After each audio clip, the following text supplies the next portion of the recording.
Hello my dear students, आज हम लोग पढ़ेंगे एनोड पोटेंशियल का इफेक्ट। और एनोड मतलब ये वाली प्लेट, इस प्लेट के पोटेंशियल को हम चेंज करेंगे और करंट को नोट करेंगे और ग्राफ को प्लॉट करेंगे। तो देखिए क्या ग्राफ है। यहां हम लोगों ने ले लिया एनोड वोल्टेज और यहां हम लोगों ने ले लिया फोटो करंट। तो मान लीजिए हम लोगों ने ग्रीन लाइट का सोर्स लिया और ग्रीन लाइट का सोर्स इस मेटल में से XYZ कोई मेटल है उसमें से इलेक्ट्रॉन निकालने में कामयाब है और हम लोगों ने यहां जीरो वोल्टेज लगा दी। जीरो वोल्टेज लगाने के बाद मान लो लाइट पड़ी और यहां 10 इलेक्ट्रॉन पैदा हुए और वो 10 इलेक्ट्रॉन आपस में एक दूसरे को रिपेल कर रहे थे। देखिए तो क्या होगा, मान लीजिए 10 इलेक्ट्रॉन है, एक आधा कम ज्यादा हो कोई दिक्कत नहीं है। 10 इलेक्ट्रॉन मान लेते हैं पैदा हुए, जीरो वोल्टेज थी और उनमें से ये 5 इलेक्ट्रॉन यहां पहुंच रहे थे। जीरो वोल्टेज पे 5 इलेक्ट्रॉन पहुंच रहे थे जिसकी वजह से इतना फोटो करंट था, क्योंकि आपस में रिपेल कर रहे थे। केवल 5 इलेक्ट्रॉन इस प्लेट के ऊपर पहुंचने में कामयाब थे। जब हम लोगों ने +1 वोल्टेज लगाया तो +1 वोल्टेज लगाते क्या होगा, ये वाली प्लेट इन इलेक्ट्रॉनों को ज्यादा अट्रैक्ट करेगी और ज्यादा अट्रैक्ट करने के कारण 5 की बजाय यहां और इलेक्ट्रॉन पहुंचने शुरू हो जाएंगे। 6 इलेक्ट्रॉन पहुंच जाएंगे। 5 तो पहुंच ही रहे थे, एक और अट्रैक्ट हो जाएगा तो 6 इलेक्ट्रॉन पहुंच जाएंगे, तो करंट पहले से ज्यादा हो जाएगा। अब इसी तरह जब हम 2 वोल्ट 3 वोल्ट और 4 वोल्ट मान लेते हैं, 4 वोल्ट पे सारे ही इलेक्ट्रॉन मेटल प्लेट के ऊपर पहुंचने लगे। पहले 6 7 8 9 इस तरह से मान लेते हैं 4 वोल्टेज लगाने के ऊपर सारे के सारे इलेक्ट्रॉन पहुंच गए। तो पहले करंट कम था, फिर वोल्टेज बढ़ाते गए, करंट बढ़ता गया, पॉजिटिव में वोल्टेज बढ़ाते गए, करंट बढ़ता गया और करंट हो गया मैक्सिमम। अब और बढ़ाने का कोई फायदा नहीं है, क्योंकि जितने पहुंच रहे थे उतने सारे पहुंच गए और इस करंट का नाम हमने दिया है सैचुरेशन करंट। और हमारी लाइट सोर्स की जो इंटेंसिटी है वो I1 है। अब देखिए हम लोगों ने दोबारा इसको 0 वोल्ट बढ़ा लिया और 0 वोल्ट पे हमें ध्यान है कितने इलेक्ट्रॉन हमारे पहुंच रहे थे, 5 पहुंच रहे थे। अब हम लोगों ने पॉजिटिव की बजाय नेगेटिव में वोल्टेज बढ़ाना शुरू कर दिया और हमने लगा दी -1 वोल्टेज। और -1 वोल्टेज पे हमने देखा कि ये वाले इलेक्ट्रॉन, अब ये प्लेट नेगेटिव हो चुकी है और नेगेटिव प्लेट ने इन इलेक्ट्रॉनों को क्या करना शुरू कर दिया, रिपेल करना शुरू कर दिया। रिपेल करने की बजाय मान लो ये वाला इलेक्ट्रॉन पहुंचना बंद हो गया और ये इलेक्ट्रॉन भी पहुंचना बंद हो गया। तो 2 इलेक्ट्रॉनों ने पहुंचना बंद कर दिया, तो अब 3 इलेक्ट्रॉन पहुंचे और 3 पहुंचे तो करंट क्या हो गया है, पहले से कम हो गया है। अब हम लोगों ने लगा दिया यहां पे -2 वोल्टेज। -2 वोल्टेज पे 2 तो पहले ही रुके थे, अब और ज्यादा रिपल्शन होगा और ज्यादा रिपल्शन होने की वजह से इसने भी पहुंचना बंद कर दिया और इसने भी पहुंचना बंद कर दिया। तो केवल 1 इलेक्ट्रॉन पहुंच रहा, तो करंट और भी ज्यादा कम हो गया। अब हमने लगा दिया -3 वोल्ट। -3 वोल्ट पे ये तो पहले ही नहीं पहुंच रहे थे, ये 1 इलेक्ट्रॉन पहुंच रहा था, बहुत जबरदस्त रिपल्शन होगी और -3 वोल्ट पे इस इलेक्ट्रॉन ने भी पहुंचना बंद कर दिया और करंट हो गया है 0। तो -3 वोल्ट को हम बोलेंगे स्टॉपिंग पोटेंशियल। तो स्टॉपिंग पोटेंशियल क्या चीज है बच्चों, हम यूं कह सकते हैं स्टॉपिंग पोटेंशियल वो नेगेटिव पोटेंशियल है जिसके ऊपर सारे इलेक्ट्रॉन रुक जाते हैं, यानी वो प्लेट पे पहुंचना बंद कर देते हैं, यानी फोटो करंट 0 हो जाता है। तो हम 2 तरीके से डिफाइन कर सकते हैं स्टॉपिंग पोटेंशियल को। स्टॉपिंग पोटेंशियल वो नेगेटिव पोटेंशियल है एनोड का जिसके ऊपर फोटो करंट 0 हो जाता है, ऐसे बोले, या यूं कह सकते हैं स्टॉपिंग पोटेंशियल वो नेगेटिव पोटेंशियल है एनोड का जिस पे सबसे तेज इलेक्ट्रॉन रुक जाता है। देखिए यहां इलेक्ट्रॉनों की स्पीड जरूर अलग अलग रही होगी। अगर मान लो सारे इलेक्ट्रॉनों की स्पीड क्या होती, सेम होती, तो सारे एक साथ रुक जाते, या तो सारे पहुंचते या सारे रुक जाते। लेकिन अगर करंट धीरे धीरे कम होते होते 0 हुआ है तो इसका कंफर्म मतलब है कि इलेक्ट्रॉनों की स्पीड अलग अलग रही होगी। हम जवाब देंगे अलग अलग क्यों रही होगी, लेकिन एक बात कंफर्म है कि सब इलेक्ट्रॉनों की स्पीड जो है वो अलग अलग है। अलग है तभी तो हम लोगों ने -1 लगाया कुछ रुक गए, -2 लगाया कुछ और रुक गए, -3 लगाया सारे रुक गए। तो हम यूं कह सकते हैं -3 वोल्ट वो नेगेटिव पोटेंशियल है जिसके ऊपर सबसे तेज इलेक्ट्रॉन रुक जाता है, that is maximum kinetic energy electron रुक जाता है। क्लियर होगी बात सभी को। तो यही स्टॉपिंग पोटेंशियल है। तो स्टॉपिंग पोटेंशियल का मैक्सिमम काइनेटिक एनर्जी से रिलेशन है। देखिए क्या रिलेशन, हम बढ़ा भी सकते हैं। यू इनिशियल, मान लो यहां ये नेगेटिव प्लेट है और यहां V0 हमारा स्टॉपिंग पोटेंशियल है और यहां इलेक्ट्रॉन चला जो सबसे तेज था उसकी काइनेटिक एनर्जी के मैक्सिमम है। तो मैं इसका रिलेशन बना के दे रहा हूं अभी। के मैक्सिमम में ये वो इलेक्ट्रॉन है जो सबसे तेज था और ये स्टॉपिंग पोटेंशियल है। हम इन दोनों में रिलेशन बना रहे हैं। देखिए कैसा रिलेशन बनेगा, यू इनिशियल प्लस के इनिशियल इज इक्वल टू होगा यू फाइनल प्लस के फाइनल। जब ये इलेक्ट्रॉन और ये नेगेटिव प्लेट दूर थे तो हम कहेंगे यू था 0 और इलेक्ट्रॉन की काइनेटिक एनर्जी थी के मैक्सिमम। जब ये नजदीक आके रुक गया, रुकने के बाद क्या 0 हो जाएगी बच्चों, रुक गया तो मतलब काइनेटिक एनर्जी क्या हो जाएगी 0। और पोटेंशियल एनर्जी का फार्मूला होता है QV, पोटेंशियल एनर्जी का फार्मूला होता है QV। तो Q तो यहां है E और वोल्टेज यहां है V0, तो EV0, तो K maximum is equal to होगा EV0। तो अब यहां से हम क्या कह सकते हैं, देखिए ये रिलेशन एक बहुत ही सुंदर सा, आप याद भी कर लें, K maximum is equal to होता है EV0। और यहां से क्लियरली क्या पता लग रहा है, अगर हमारा स्टॉपिंग पोटेंशियल -3 है तो कुछ K मैक्सिमम है। अगर हमारा स्टॉपिंग पोटेंशियल मान लो -5 होता तो इसका मतलब है कि यहां जो इलेक्ट्रॉन आ रहे हैं उनकी काइनेटिक एनर्जी उतनी ही ज्यादा है। तो जब भी स्टॉपिंग पोटेंशियल ज्यादा हो तो इसका मतलब है जो इलेक्ट्रॉन फोटो इलेक्ट्रॉन्स पैदा हो रहे हैं उनकी मैक्सिमम काइनेटिक एनर्जी भी उतनी ही ज्यादा है। क्लियर है ये बात? तो ये था रिलेशन किसका, के मैक्सिमम और स्टॉपिंग पोटेंशियल का। तो मैं इसको यहां साइड में लिख देता हूं एक बार। के मैक्सिमम इज इक्वल टू है EV0। जितना ज्यादा स्टॉपिंग पोटेंशियल होगा मतलब इलेक्ट्रॉन उतने ज्यादा काइनेटिक एनर्जी वाले हैं, यानी मैक्सिमम काइनेटिक एनर्जी इलेक्ट्रॉन की उतनी ही ज्यादा है। अब हम लोगों ने क्या करा बच्चों, V0 स्टॉपिंग पोटेंशियल पे इतना करंट था, अब हम लोगों ने एकदम से लाइट का सोर्स नजदीक लिया है। जब हम लाइट का सोर्स नजदीक लाएंगे तो क्या चीज बढ़ जाएगी, इंटेंसिटी। तो इंटेंसिटी एकदम से बढ़ गई और इंटेंसिटी I1 से हो गई I2। और जैसे इंटेंसिटी बढ़ी हम देखते हैं कि सैचुरेशन करंट बढ़ गया है।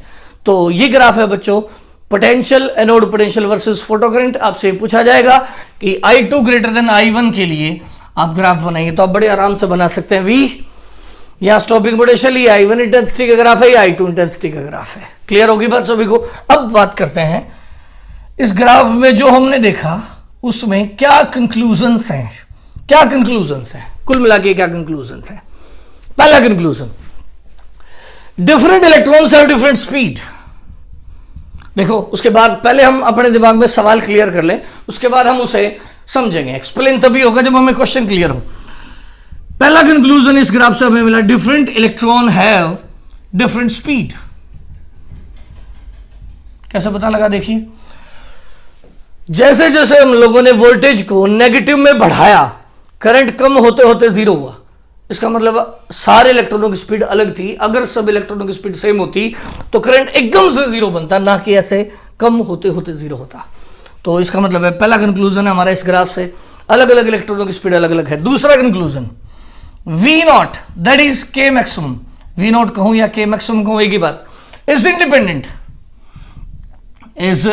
Independent of intensity. यह गजब बात है कि स्टॉपिंग पोटेंशियल का किससे कोई लेना देना नहीं है, इंटेंसिटी से कोई लेना देना नहीं है। जैसे जैसे हम लोगों ने इंटेंसिटी को बढ़ाया है, स्टॉपिंग पोटेंशियल जितना था उतना ही रहा है, वो इंक्रीज नहीं हुआ है। यह दूसरा इंपॉर्टेंट कंक्लूजन है। तीसरा कंक्लूजन है कि जैसे ही हम लोगों ने इंटेंसिटी बढ़ाई है, सैचुरेशन करंट ज्यादा हो गया है। तो इंटेंसिटी बढ़ाने पे क्या बढ़ा है बच्चों, इंटेंसिटी बढ़ाने पे सैचुरेशन करंट बढ़ा है। ये है हमारे 3 इस ग्राफ से कंक्लूजन। अब सवाल उठता है कि इन कंक्लूजन्स को हमें, ये हमने फोटो इलेक्ट्रिक इफेक्ट में देखा है, हमें इनको एक्सप्लेन करना है। तो पहले एक्सप्लेन करने का प्रयास करते हैं लाइट को वेव मानकर।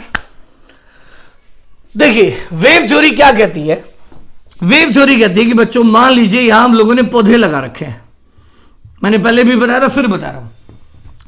वेव थ्योरी कहती है कि हम लोग इनके ऊपर पानी डाल रहे हैं और यूं समझिए कि फुहारे से हम लोग इन पे पानी डाल रहे हैं।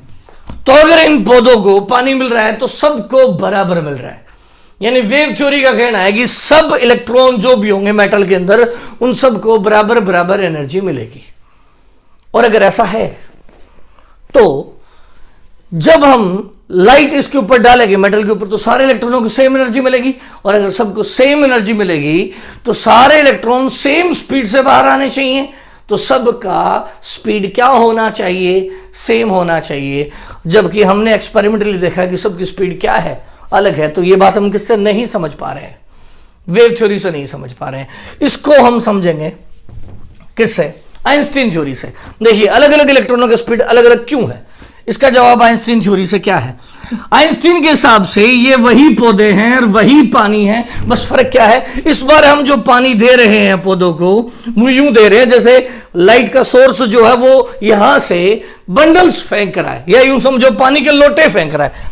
तो लूजली बाउंड पानी के लोटे हैं जो कागज में बांध रखे हैं लूजली, और यूं थ्रो कर रहे हैं हम लोग। तो अब क्या होगा, जिस पौधे के पास पानी गिरेगा उसके पास एकदम से गिरेगा, एकदम से उसको वाटर मिलेगा, और सबको पैकेट्स की फॉर्म में एनर्जी मिलेगी, पानी मिलेगा। या मतलब पौधों की भाषा में कहें तो पानी है, और यहां मेटल की भाषा में कहें तो एनर्जी है। तो आइंस्टीन ने क्या कहा, देखिए आइंस्टीन के हिसाब से जो मेटल की प्लेट है, इस मेटल की प्लेट में जो इलेक्ट्रॉन्स हैं, मान लीजिए हमारे पास 1 2 3 इलेक्ट्रॉन्स हैं, और ऊपर से लाइट के पैकेट आ रहे हैं, लाइट का पैकेट, और यहां है वर्क फंक्शन 2 जूल का, यहां भी वर्क फंक्शन 2 जूल का, और यहां भी वर्क फंक्शन 2 जूल का, और पैकेट आया 8 जूल का। अगर 8 जूल का पैकेट है तो ये इलेक्ट्रॉन जैसे ही आइंस्टीन के हिसाब से एक इलेक्ट्रॉन को एक पैकेट मिलता है, तो इस इलेक्ट्रॉन को जब 8 जूल का पैकेट मिला, 2 जूल इसने एनर्जी फ्री होने में यूज कर ली, तो इसके पास कितनी बची, 6 जूल बची। अब 6 जूल एनर्जी लेकर ये इलेक्ट्रॉन कहां आ जाए, बाहर आ जाए। इसके पास भी 2 जूल इसने यूज कर ली तो कितनी बची, 6 जूल। इसके पास भी 2 जूल इसने यूज कर ली तो कितनी बची, 6 जूल। तो वैसे तो 6 जूल के हिसाब से सारे सेम स्पीड से बाहर आने चाहिए थे, लेकिन आइंस्टाइन ने कहा नहीं, अलग अलग इलेक्ट्रॉन अलग अलग इस्तेमाल करेंगे एनर्जी का, बची हुई एनर्जी का अलग अलग तरीके से इस्तेमाल करेंगे। कैसे, उन्होंने उस एग्जांपल को मैं सिंपल भाषा में यूं कहूंगा, यूं मान लीजिए ये सनी देओल है बच्चों, ये धर्मेंद्र है, और ये मान लो राजपाल यादव है। बात आइंस्टीन की है, मैं सिंपल एग्जांपल से समझा रहा हूं। ये मान लीजिए सनी देओल है, और ये मान लो धर्मेंद्र है, और ये मान लो राजपाल यादव है, और इन तीनों को हम लोगों ने बांध रखा है। ध्यान से समझिएगा, इन तीनों को हमने बांध रखा है, और हमने इनके बंधन को तोड़ने के लिए 2-2 जूल की एनर्जी चाहिए। इसको फ्री करने के लिए 2 जूल, सबको बांध रखा है, 2-2 जूल एनर्जी चाहिए, और हमने इनको पैकेट दे दिया 8-8 के। अगर इनको 8-8 के पैकेट मिलेंगे तो इनके पास 8 का पैकेट आते ही 6 बच गई। लेकिन सनी देओल की आदत है लड़ाई दंगा करने की, तो मान लीजिए उसने 6 जूल, एग्जाम्पल है इमोशनल ना ले, 6 जूल इसने अपनी एनर्जी जो बची उसको टक्कर मार के दूसरों से बदला लेने में वेस्ट कर दी, तो ये तो बाहर ही नहीं आएगा, दोबारा इसको पकड़ लिया जाएगा। दूसरा, धर्मेंद्र ने क्या किया, यूं मान लीजिए कि 8 जूल का पैकेट आया, 2 जूल यूज कर लिया, फ्री हो गया, 6 जूल बच गई, 6 जूल में से 4 जूल कोलिजन में वेस्ट कर दी, तो 2 जूल लेकर कहां आ जाएगा, बाहर आ जाएगा। राजपाल यादव का तो आपने फिल्मों में कैरेक्टरिस्टिक देखा ही है, ये तो बाउंड्री पे तैयार बैठा था कि कोई मेरे को फ्री कर दो, मैं भाग ही जाऊंगा, हाथ नहीं आऊंगा। तो यही किया उसने, 8 जूल की एनर्जी आई, 2 जूल उसने बंधन तोड़ने में यूज करी, 6 जूल लेकर फरार हो लिया। ये सबसे तेज है, this is the maximum kinetic energy electron. इसी तरह आइंस्टीन ने बताया कि अलग अलग इलेक्ट्रॉन के पास 6 बचे हैं, लेकिन ये अलग तरीके से इस्तेमाल करेगा, ये कोलिजन में वेस्ट कर देगा तो ये बाहर ही नहीं आएगा, ये कोलिजन में कम वेस्ट करेगा तो थोड़ी एनर्जी से बाहर आएगा, और ये कोलिजन में बिल्कुल भी वेस्ट नहीं करेगा तो ये सबसे तेज बाहर आएगा।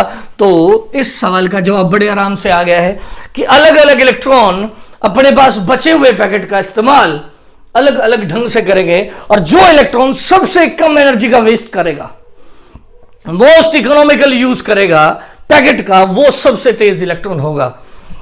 तो इस प्रकार हम कह सकते हैं कि अलग अलग इलेक्ट्रॉन का जो काइनेटिक एनर्जी है वो अलग अलग है। ठीक है, एक बात। दूसरी बात,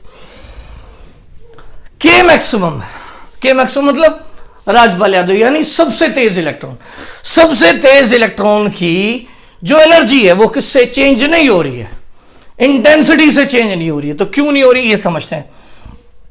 वेव थ्योरी के हिसाब से तो जब हम इंटेंसिटी बढ़ाएंगे तो ज्यादा एनर्जी मिलेगी, और ज्यादा एनर्जी मिलेगी तो इलेक्ट्रॉन ज्यादा तेज बाहर आना चाहिए। तो ये बात हमें एक्सपेरिमेंटली समझ नहीं आ रही। एक्सपेरिमेंट तो कहते हैं कि के मैक्सिमम किससे चेंज नहीं होगी, इंटेंसिटी बढ़ाने से चेंज नहीं होगी। तो इस बात को आइंस्टीन ने समझाया बड़े आराम से कि ये इलेक्ट्रॉन है, इसको बाहर जाने के लिए 2 जूल चाहिए। आपने पैकेट दिया कितने जूल का, 6 जूल का, 8 जूल का दिया, मान लीजिए 8 जूल का पैकेट दिया, 2 जूल इसने वेस्ट कर दी, इसके पास बचे कितनी 6 जूल। 6 जूल लेकर ये बाहर आया। ये वो इलेक्ट्रॉन है जिसने सबसे ज्यादा बढ़िया ढंग से पैकेट को इस्तेमाल किया है, अपनी सारी एनर्जी को लेकर। 2 जूल जो इसने वर्क फंक्शन में यूज करा, मतलब अपने आप को फ्री करने में 2 जूल इस्तेमाल किया, और 6 जूल लेकर बाहर आया। ये के मैक्सिमम था। अब इंटेंसिटी बढ़ाने से ये 6 जूल क्यों है, देखो जब हम इंटेंसिटी बढ़ाते हैं तो आइंस्टीन के हिसाब से इंटेंसिटी बढ़ाने का मतलब है नंबर ऑफ पैकेट्स बढ़ाना, लेकिन एक पैकेट की एनर्जी एच न्यू है, और अगर हमने न्यू नहीं बदला है तो पैकेट की एनर्जी जो पहले थी वही अब होगी। यानी पहले भी पैकेट 8 जूल का आ रहा था, अब भी 8 जूल का ही आ रहा है, तो पहले भी उसकी मैक्सिमम काइनेटिक एनर्जी 6 जूल थी, अब भी कितनी होगी 6 जूल होगी, क्योंकि एक इलेक्ट्रॉन एक ही पैकेट लेता है, 2 आने से वो 2 निकलेगा। आइंस्टीन थ्योरी के हिसाब से एक इलेक्ट्रॉन एक ही पैकेट लेगा। तो जब हम इंटेंसिटी बढ़ाते हैं तो इंटेंसिटी बढ़ाने से नंबर ऑफ फोटॉन्स जो मेटल के ऊपर पैकेट गिरते हैं वो ज्यादा हो जाएंगे। पैकेट ज्यादा हुए ना, एक पैकेट की क्या ज्यादा नहीं हुई है एनर्जी, जो कि कितनी थी एच न्यू, तो एक पैकेट की एनर्जी जो पहले थी वही है। तो जो सबसे तेज इलेक्ट्रॉन जो पहले जितना तेज था उतना ही अब तेज है। तो ये हम बड़े आराम से समझ गए हैं कि मैक्सिमम काइनेटिक एनर्जी इंटेंसिटी से इंडिपेंडेंट क्यों है। लास्ट और फाइनल बात, इंटेंसिटी बढ़ाने पे सैचुरेशन करंट बढ़ रहा है, ये तो हम बहुत आसानी से समझ सकते हैं। इंटेंसिटी बढ़ाने का मतलब है मेटल के ऊपर ज्यादा फोटॉन्स आना, मेटल के ऊपर ज्यादा फोटॉन्स का आना, और जितने ज्यादा फोटोन आएंगे उतने ज्यादा लकी इलेक्ट्रॉन्स होंगे। लकी इलेक्ट्रॉन्स किसको कह रहा हूं मैं, जिन इलेक्ट्रॉन्स को पैकेट मिलेगा उनको मैं बोल रहा हूं लकी इलेक्ट्रॉन्स। तो जितने ज्यादा इंटेंसिटी होगी उतने ज्यादा फोटॉन्स आएंगे, और ज्यादा फोटॉन्स अगर मेटल पे पड़ेंगे तो ज्यादा इलेक्ट्रॉनों को पैकेट मिलेगा और ज्यादा इलेक्ट्रॉन बाहर आएंगे, और नंबर ऑफ इलेक्ट्रॉन्स अगर ज्यादा होंगे तो करंट भी पहले से ज्यादा होगा। उम्मीद है आपको ये बात समझ आ गई होगी। तो इस प्रकार हम कह सकते हैं कि इंटेंसिटी बढ़ाने पे नंबर ऑफ फोटॉन्स बढ़ते हैं, नंबर ऑफ फोटॉन्स बढ़ाने से नंबर ऑफ इलेक्ट्रॉन्स ज्यादा एमिट होंगे, जिसकी वजह से सैचुरेशन करंट भी ज्यादा होगा। उम्मीद है आपको ये सारी बातें अच्छे से समझ आ गई होंगी। तो आज हम इतना ही पढ़ेंगे।